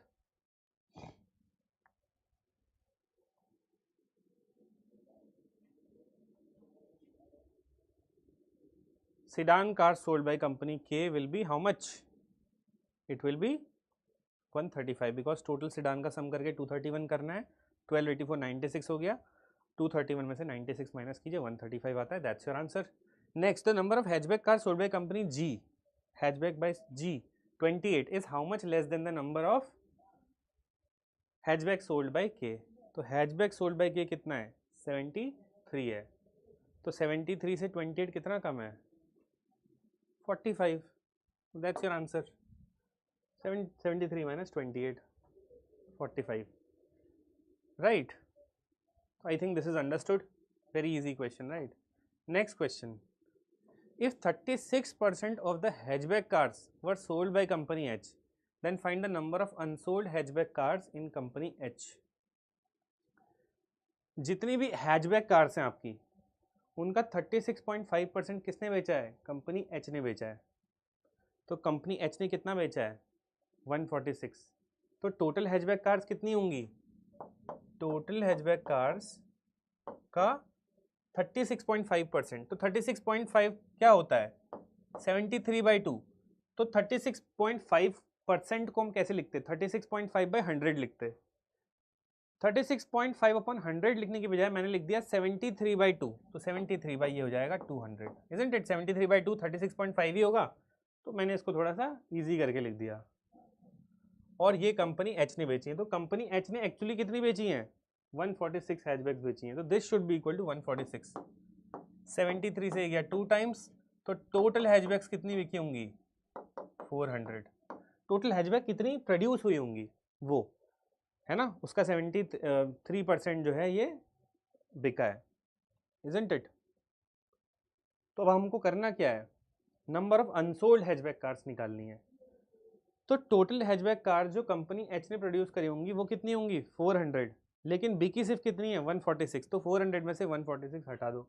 तो 400 minus 146, yes 400 total produce हुई हैं. 146 H वाले cell कर चुके थे. बचेगा 254 and that will be your answer. 2 more questions. Okay, next question is, I hope this is understood, right? Not a very difficult question. Number of sedan cars sold by company H is either white colored or yellow colored. If the ratio of number of white to yellow colored sedan cars by company H is 5:7, then the number of yellow colored sedan cars sold by company H is what percentage of total number of hatchback cars sold by company G? Very complex question. Language बहुत difficult है, लेकिन पढ़ते हैं एक बार. Number of sedan cars sold by company H is either white or yellow. तो H ने कितनी sedan बेची है? पहले ये देखो. H ने बेची है 84 sedan. ये 84 वाइट और येलो कलर्ड की हैं और उनका रेशियो हमें दिया हुआ है white to yellow. White to yellow sedan का जो रेशियो है 5:7 है. तो क्या मैं इसको 5x/7x लिख सकता हूँ? ऑब्वियसली लिख सकता हूँ. और टोटल सेडान बेची कितनी है एच ने? H has sold 84 sedans. तो यानी कि ये दोनों रेशियोज मिलकर 5x + 7x should give me 84.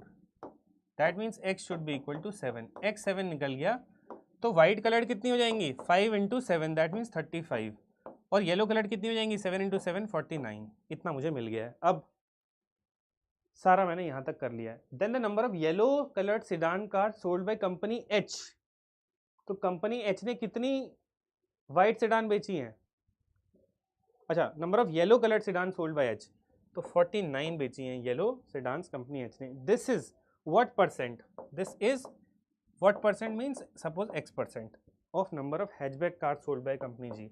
Hatchback by company G. तो G hatchback कितना है? 28, 28. X की वैल्यू 7 से हम कैंसिल कर सकते हैं. 7 7 जा 49, 7 4 जा. तो X कितना आ जाएगा? 700 by 4. 700 by 4 is nothing but 175%. Do we have that one as one of the options? Yes. Option B is 175. That's my answer. तो समटाइम्स आपको ऐसे आंसर मिलेंगे. जनरली जो परसेंटेज की वैल्यूज हमको दी होती हैं वो 100 या उससे नीचे होती हैं, लेकिन यहाँ पे क्या हो रहा है 100% से ज़्यादा है ऑप्शंस, और आपका आंसर भी आ रहा है 175%. That's it. 4 questions done. 2 more. Okay. If the ratio of number of AC hatchback cars sold to non-AC hatchback cars sold by company H is 37 to 36, find the difference between the number of AC hatchback cars sold by company H and number of sedan cars sold by company H. Not a difficult question. Ratio of number of AC hatchback and non-AC hatchback by company H. H में hatchback देखो. H में जो आपकी hatchback है वो कितनी है total? 146 है. ठीक है. तो AC अपॉन नॉन AC इनका रेशियो कितना है? 37 to 36, यानी कि हम इसको लिख सकते हैं 37x by 36x. ठीक है. एंड टोटल इनका कितना होना चाहिए? 37x plus 36x. अभी हमने देखा कि वो हमें दिया था 146.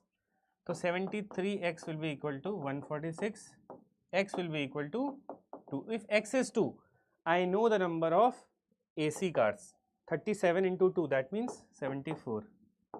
36 into 2, that means 72. These are the number of AC and non-AC hatchback cars sold by H. Find the difference between number of AC hatchback cars sold by H. AC hatchback cars sold by H कितनी हो जाएंगी? 74. और इसका difference किसके साथ निकालना है? Sedan sold by H. Sedan sold by H. H ने कितनी sedan बेची है? 84. तो 84 और 74 का डिफरेंस निकालना है. कितना डिफरेंस है दोनों के बीच? 10 का डिफरेंस है. 10 is my answer. Done.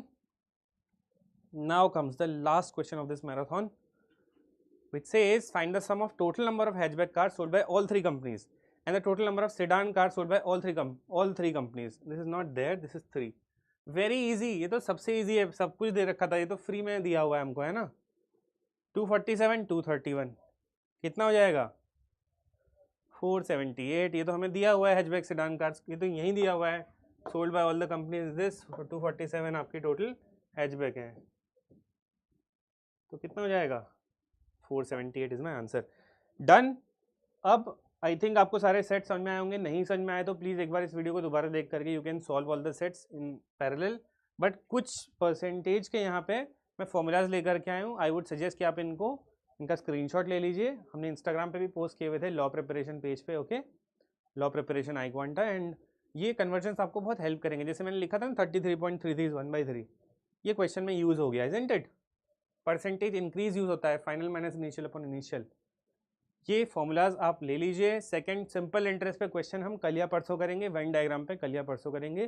Please stay on this channel. I hope if you like this तो आप सब्सक्राइब भी कर सकते हो चैनल को. Okay, so that all the upcoming marathons उनका नोटिफिकेशन आपको मिल जाए. तो take a screenshot and this is another set of formulas जो आपको हेल्प करेगा. Time and work, time to distance के फॉर्मूलाज हैं यहाँ पे. ठीक है, एवरेज स्पीड को अच्छे से देख लीजिएगा. एंड फाइनली एवरेजेस तो आज हमने यूज़ ही किया है ना. तो मैंने यहाँ पे देखिए लिखा भी है. Also learn formulas for weighted average and average when some quantities are included और एक्सक्लूडेड. पहला ही क्वेश्चन हमारा जो डिलीवरी वाला था इसी से रिलेटेड था, जब सब कुछ क्वांटिटीज़ जो हैं वो रिमूव या ऐड होती हैं.